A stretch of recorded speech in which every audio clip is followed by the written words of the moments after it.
प्यारे बच्चों नमस्कार। बच्चों आज हम लोग आव्यूह के प्रकार के बारे में जानेंगे। कल का लेक्चर जो था बाबू आप सबके लिए आव्यूह किसे कहते हैं, आव्यूह की कोटि क्या होती है और आव्यूह के में अवयव की संख्या कैसे निकाली जाती है, कल का मैं वीडियो में आपको बताया था। और आज के वीडियो में मैं एक्सरसाइज 3.1 का सभी थ्योरी को खत्म कर दूंगा, जिससे आप लोग सवालों को बहुत आसान तरीके से लगाएंगे और उसका उपाय भी हम बताएंगे कैसे करना है। चलिए बच्चों हम लोग स्टार्ट करते हैं इस वीडियो को। आव्यूह का प्रकार बोला जाता है, आव्यूह जो है 7 प्रकार का जो है आप लोगों के सिलेबस में है। आव्यूह जो है 7 प्रकार को आपको जानना है और वो 7 प्रकार क्या है? स्तंभ आव्यूह, दूसरा है पंक्ति आव्यूह, तीसरा है वर्ग आव्यूह, चौथा है विकर्ण आव्यूह, पांचवा अदिश आव्यूह, छठा तत्समक आव्यूह और सातवां जो है शून्य आव्यूह है बाबू। और मैं इस सबका परिभाषा लिख रखा है, एग्जाम्पल मैं नीचे लिख कर आपको समझाते चलूंगा। आपको बिल्कुल आसान भाषा में परिभाषा लिखी गई है, आसानी से याद हो जाएगा। देखिए बच्चे, स्तंभ आव्यूह किसे कहते हैं? कोई आपसे पूछे कि स्तंभ आव्यूह किसे कहा जाता है, जवाब आप लोग दीजिएगा। कहिएगा ऐसा आव्यूह जिसमें केवल एक स्तंभ हो, केवल एक ऊर्ध्वाधर लाइन हो, उसे कहते हैं स्तंभ आव्यूह।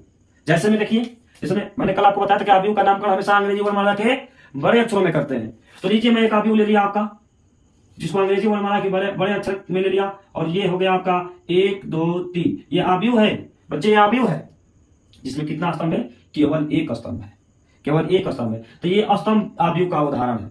एक और भी ले सकते हैं, एक और भी ले सकते हैं। ये हो सकता है x प्लस y और z, ये भी आव्यूह आपका जो है स्तंभ आव्यूह ही है। कोई आपसे इसका कोटि पूछे तो पहले पंक्ति को गिनते हैं, इसके बाद स्तंभ को गिनते हैं, फिर क्रॉस लगाते हैं बीच में। तो बच्चे देखो, पंक्ति पट लाइन क्या है? 1 2 3, 3 पंक्ति, स्तंभ कितना है? 1 है, तो इसको लिखेंगे 3 क्रॉस 1। 3 पंक्ति 1 स्तंभ, 3 क्रॉस 1। बिल्कुल उसी तरीके से इसमें भी 3 पंक्ति है, एक स्तंभ है, इसको भी क्या लिखेंगे? 3 क्रॉस 1। तो ये आव्यूह की कोटि 3 क्रॉस 1 हुई, और ये आव्यूह क्या है? स्तंभ आव्यूह। तो आपने स्तंभ आव्यूह को समझा। ऐसा आव्यूह जिसमें केवल एक स्तंभ हो, केवल एक ऊर्ध्वाधर लाइन हो, उसे कहते हैं स्तंभ आव्यूह। पंक्ति आव्यूह क्या होता है? देखिए बच्चे, पंक्ति आव्यूह ऐसा आव्यूह जिसमें केवल एक पंक्ति हो, केवल एक क्षैतिज लाइन हो, केवल एक पट लाइन हो, ऐसे समझिए। ये है आपका पंक्ति आव्यूह। पंक्ति आव्यूह का अगर हम लोग इसका उदाहरण ले गए तो ले लीजिए पंक्ति आव्यूह का उदाहरण। एक उदाहरण ले गया ABC, ये किसका आव्यूह है? पंक्ति आव्यूह का। एक और उदाहरण लीजिए आप, एक और उदाहरण लीजिए 8 8 7, ये किसका उदाहरण है बच्चे? ये उदाहरण जो है ये पंक्ति आव्यूह का है। इसमें कितनी पंक्तियां हैं? पट लाइन क्या है? 1 है। इसमें भी कितना है? पट लाइन 1 है। लेकिन इसकी कोटि देखोगे क्या है, तो आप लोग पहले पंक्तियों को देखेंगे, इसके बाद स्तंभों को देखेंगे। तो पहले पंक्ति फिर क्रॉस स्तंभ करेंगे। तो बताइए बाबू, ये पंक्ति कितना है? इसमें पट लाइन कितना है? 1 है, स्तंभ 1 2 3, 1 2 3 स्तंभ, पंक्ति 1। तो पहले पंक्ति लिखा जाता है, तो एक पंक्ति स्तंभ का है 3, तो इसकी कोटि 1 क्रॉस 3 हो जाएगी। ठीक है बच्चे। और इसका जो है इसमें कितना पंक्ति है? एक पंक्ति और स्तंभ कितना है? 2 है, इसलिए इसकी कोटि 1 क्रॉस 2 हो जाएगी। बहुत सुंदर। आते हैं हम लोग वर्ग आव्यूह को सीखते हैं। वर्ग आव्यूह किसे कहते हैं? स्क्वायर मैट्रिक्स क्या होता है? तो वर्ग आव्यूह कोई परिभाषा पूछे तो कहेंगे ऐसा आव्यूह जिसमें पंक्तियों की संख्या और स्तंभों की संख्या आपस में समान है। मतलब क्या? जब वो पट लाइन है बाबू, तो वो जो है खड़ी लाइन भी होनी चाहिए। जब वो क्षैतिज लाइन है तो वो ऊर्ध्वाधर नहीं होनी चाहिए। जैसे में देखिए आप, जैसे में देखिए, मैं एक आव्यूह ले रहा हूं ABC और D। इसमें देखिए पंक्ति और स्तंभ बराबर है क्या? होने चाहिए। बताइए, इसमें 2 पट लाइन है और 2 एक खड़ी लाइन है। इसका मतलब आप समझ गए कि 2 पंक्ति इसमें है और 2 स्तंभ है। इसका मतलब ये 2, इसकी कोटि 2 क्रॉस 2 होगी। तो पंक्ति गुणे स्तंभ यानी पंक्तियों की संख्या स्तंभों की संख्या के बराबर होगी, तो उसे हम लोग कहेंगे वर्ग आव्यूह। तो ऐसा आव्यूह जिसमें पंक्तियों की संख्या स्तंभों की संख्या बराबर है, वर्ग आव्यूह कहता है। पूरा परिभाषा सिंपल भाषा में लिखा गया है। एक और भी आप ले सकते हैं, एक और भी ले सकते हैं। इसमें देख लीजिए, इसमें मैंने लिया C केवल, चाहे कोई संख्या ले लीजिए, 5 ले लीजिए। बताइए, इसमें एक ही पंक्ति है, एक ही स्तंभ है, इसलिए 1 क्रॉस 1 का है, तो ये हमारा वर्ग आव्यूह होगा। बहुत अच्छी बात। अब आप लोग उम्मीद है कि तीनों सीख लिए होंगे। सीख लिए तो कमेंट जरूर करके बताइएगा। विकर्ण आव्यूह किसे कहते हैं? डायगोनल मैट्रिक्स किसे बोला जाता है? ऐसा आव्यूह जिसके विकर्ण को छोड़कर बाकी सभी अवयव क्या हो? शून्य हो। और विकर्ण क्या होता है थोड़ा इसको देखेंगे। तो चलिए एक उदाहरण लेते हैं। ऐसा आव्यूह जिसके विकर्ण को छोड़कर अन्य सभी अवयव क्या हो? शून्य हो, उसे कहता है विकर्ण आव्यूह। जैसे देखिए, ये आव्यूह का नाम हम अंग्रेजी वर्णमाला के बड़े अक्षर करते हैं। एक विकर्ण आव्यूह में बना रहा हूं, ये A फिर 0, ये 0, ये 0, ये B, ये 0, ये 0, ये 0, ये C। इसको हमेशा कैपिटल में नहीं लिखते हैं बाबू, अंग्रेजी वर्णमाला के स्मॉल लेटर में अवयव को लिखते हैं। बहुत सुंदर, बहुत सुंदर। बताइए, तो इसका विकर्ण कौन है? ये इसका विकर्ण है। और विकर्ण हमेशा इधर से ही लेंगे, ये ध्यान रहे, विकर्ण हमेशा ऐसे ही लेना है। तो बताइए, विकर्ण को छोड़ दिया तो बाकी सभी अवयव शून्य है कि नहीं है? तो ये हो गया आपका विकर्ण आव्यूह।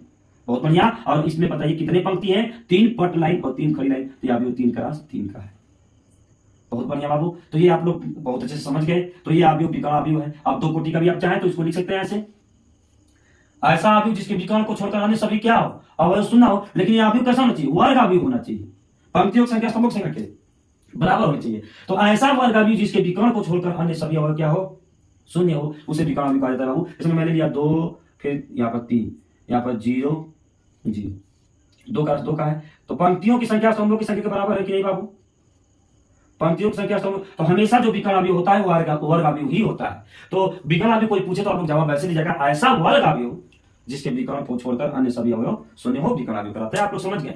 अदिश अवयव क्या होता है, कहता है क्या कि अदिश अवयव ऐसा अवयव होता है, ऐसा वर्ग अवयव कह लीजिए, ऐसा विकर्ण अवयव बोल लीजिए, आप ऐसा विकर्ण अवयव बोलिए चाहे ऐसा वर्ग अवयव बोलिए, हम विकर्ण अवयव बोल रहे हैं क्योंकि इसके विकर्ण को छोड़कर सभी अवयव शून्य होते हैं। तो ऐसा विकर्ण अवयव जिसके विकर्ण के सभी अवयव समान। देखिए इसका अवयव अलग अलग था, विकर्ण का अवयव अलग अलग था, विकर्ण का अवयव अलग अलग था, और इसमें जो है विकर्ण के अवयव जो होंगे ऐसा विकर्ण अवयव जिसमें उसके विकर्ण के अवयव जो हो एक समान। जैसे देखिए यहाँ पर जैसे देखिए आप एक अवयव में ले रहा हूं, जिसमें A0 अब बताइए इसका विकर्ण का अवयव समान है कि नहीं है? एक और ले लीजिए, B बराबर करणी में 2 0 0 0 करणी में 2 0 0 0 करणी में 2। उम्मीद है कोटि पकड़ लेंगे। इसमें 2 पंक्ति 2 स्तंभ तो 2 क्रॉस 2 का ही है, और इसमें 3 पंक्ति है 3 स्तंभ में तो 3 क्रॉस 3 का ही है। बहुत बढ़िया। तत्सम का अवयव आ जाइए दोस्तों, तत्सम का क्या बताया, ऐसा विकर्ण अवयव भी विकर्ण होना चाहिए, विकर्ण को छोड़कर सभी अवयव शून्य जो होता है, विकर्ण को छोड़कर सभी अवयव अगर शून्य होता है तो होता है विकर्ण अवयव। अगर विकर्ण अवयव में विकर्ण के अवयव समान हो जाएंगे तो हो जाएगा अदिश अवयव। विकर्ण अवयव में अगर विकर्ण के अवयव एक हो जाए, केवल एक, उसको कहते हैं आइडेंटिटी मैट्रिक्स तत्सम का अवयव। जिसमें सुनिए, ये सुनिए 1 0 0 0 1 0 0 0 1, ये आपका क्या बन जाएगा बाबू, ये बन जाएगा आपका, देखिए विकर्ण का सभी अवयव क्या है, एक है कि नहीं है। ऐसा अवयव ऐसा विकर्ण अवयव का मतलब कि विकर्ण को छोड़कर सभी अवयव शून्य होना चाहिए, ये तो फाइनल है। इसके बाद जो है विकर्ण तत्सम का अवयव में आ गया, तो ऐसा अवयव जिसके विकर्ण के अवयव एक होने चाहिए उसे कहते हैं क्या, तत्सम। इसको आई से दिखाते हैं तो इसको आई से दिखा सकते हैं, कोई दिक्कत नहीं है। तो आप लोग तत्सम का अवयव आइडेंटिटी मैट्रिक्स को खींचने समझ गए, ठीक है दोस्तों। तो यहाँ पर थोड़ा ध्यान है, वर्ग अवयव में पंक्तियों की संख्या स्तंभों की संख्या के बराबर होती है, ये पंक्तियों की संख्या स्तंभों की संख्या के बराबर होनी चाहिए। ठीक, विकर्ण अवयव में विकर्ण अवयव एक वर्ग अवयव होता है जिसके विकर्ण को छोड़कर बाकी सभी अवयव शून्य होते हैं। तो विकर्ण अवयव आप लोग समझ गए, विकर्ण को छोड़कर बाकी सभी अवयव शून्य है, ठीक। लेकिन अदिश अवयव ये विकर्ण अवयव होता है जिसके सभी विकर्ण के अवयव समान होते हैं, लेकिन सभी विकर्ण के अवयव समान होने चाहिए, और इसमें सभी विकर्ण के अवयव एक होने चाहिए। शून्य अवयव किसे कहते हैं, ऐसा अवयव जिसके सभी अवयव शून्य हो, इसको शून्य से दिखाते हैं बाबू। तो शून्य मैट्रिक्स कैसे लिख सकते हैं, 0 0 0, ये 2 कोटि का शून्य अवयव है, ये 2 पंक्ति 2 स्तंभ है। तो उम्मीद है कि आप लोग ये अवयव के प्रकार को समझ गए हैं, ताकि आपको ये सवाल लगाने में बहुत ये आपका हेल्प करेगा। और ये आपको समय बताने के लिए इसकी परिभाषाओं को लिख दिया गया, सिंपल भाषा में परिभाषा है, इसकी साथ लेकर इसको जो है आसानी से इसको कंप्लीट करेंगे। ठीक है बच्चे, हम लोग आगे चलते हैं, अंतिम इसका थ्योरी पढ़ते हैं 3.1 का, वो होगा अवयवों की समानता। अवयवों की समानता सीखते हैं अभी बाबू हम लोग, अवयवों की समानता। और एक इस पर एग्जांपल करेंगे। कल से एक्सरसाइज, अगले लेक्चर में हम लोग क्या करेंगे, एक्सरसाइज के सवालों को हल करेंगे, और जितने प्रीवियस ईयर के हैं सब के सब सवालों को हम करा देंगे बाबू। घबराने कोई जरूरत नहीं है, आराम से पढ़ते रहिए, आपका एग्जाम की पूरी तैयारी हो जाएगी यहीं से। देखते हैं बाबू, अब हम लोग सीखते हैं अवयवों की समानता। अगला हम लोग जो थ्योरी पढ़ने जा रहे हैं, अवयवों की समानता को पढ़ रहे हैं। अवयवों की समानता सिंपल इसका रूल है, समझिए। दो अवयव आपस में समान तभी होंगे, दो अवयव ए व बी समान तभी होंगे, दो अवयव आपस में समान तभी होंगे जब नंबर 1 दो कंडीशन होना चाहिए, जब वे समान कोटि के हों, जब वे दोनों क्या हों, वे दोनों समान कोटि के हों। अभी एग्जांपल लेंगे समझ में आ जाएगा। दोनों समान कोटि के होने चाहिए, समान कोटि के हों। दूसरी बात, उनके अवयव आपस में बराबर हो, उनके अवयव आपस में बराबर हो, उनके अवयव आपस में क्या हो, बराबर हो। बहुत बढ़िया। जैसे देखिए बच्चे, जैसे क्या है, जिसमें आपको दो अवयव ले रहा हूं। एक अवयव जो है ये ले रहा हूं जिसमें है एक्स वाई जेड टी, और इसमें मैं ले रहा हूं एक बी ले रहा हूं, अरे एक्स अवयव ए बराबर इतना और बी बराबर, मैं ले रहा हूं एक और अवयव 3 4 -1 -5 बराबर हो। अवयव इतना व इतना आपस में बराबर हो या समान हो, तो एक्स कामा वाई कामा जेड व टी का मान ज्ञात कीजिए। बच्चे ये आपका प्रश्न है अवयवों की समानता पर। तो सबसे पहले आप लोग क्या करेंगे, इसका आंसर देते समय पहले आप लोग दोनों अवयवों को लिखेंगे। ए बराबर X Y Z T, B बराबर कितना दिया है बच्चे, दिया है 3 4 -1 -5। अब सोचिए, मैंने बोला कि दोनों दो अवयव समान तभी होते हैं जब उनके दोनों उनके उनके कोटियां समान हो। तो बताइए, इसमें 2 पंक्ति 2 स्तंभ है तो कोटि समान है, इसमें 2 पंक्ति 2 स्तंभ है, कोटि समान है, और उनके संगत अवयव तब बराबर हो जाएंगे। कहेंगे कोई दिक्कत नहीं है, यहाँ पर दोनों नियम पालन कर रहा है, दोनों अवयवों की कोटि समान, 2 गो पंक्ति 2 गो स्तंभ फाइनल, 2 पंक्ति 2 स्तंभ फाइनल हो गया बाबू। तो ये दोनों की कोटियां समान हो गई तो संगत अवयव आपस में भी बराबर कर देंगे, तो ये दोनों आपस में समान है। ऑलरेडी यह समान बोल दिया। तो कहेंगे अतः यक्ष बराबर कितना होगा, यक्ष बराबर, यक्ष का संगत कौन है, यक्ष का संगत 3 है, वाई का संगत कौन है, वाई का संगत 4 है, जेड का संगत कितना है -1 है, और टी का संगत -5 है। उम्मीद है आप लोग अवयवों की समानता भी सीख गए। एक नोट पॉइंट आप लोग बहुत ध्यान से समझिएगा बाबू, नोट पॉइंट। मैं एक अवयव लिख रहा हूं, इसका मतलब आपको समझना है। मैं एक अवयव लिख दिया, इसका मतलब समझिए। मैं अवयव को हमेशा अंग्रेजी वर्णमाला के बड़े अक्षर द्वारा लिखते हैं और उसके अवयव को अंग्रेजी वर्णमाला के छोटे अक्षर द्वारा लिखा जाता है। मैं लिख दिया अवयव, ये लिखने का तरीका है, इसको आप लोग थोड़ा गौर करेंगे। ये बहुत बेहतर बात मैं आपको समझा रहा हूं इस टाइम, और ये अंतिम आपका है। इसके बाद हम लोग एक्सरसाइज को करेंगे।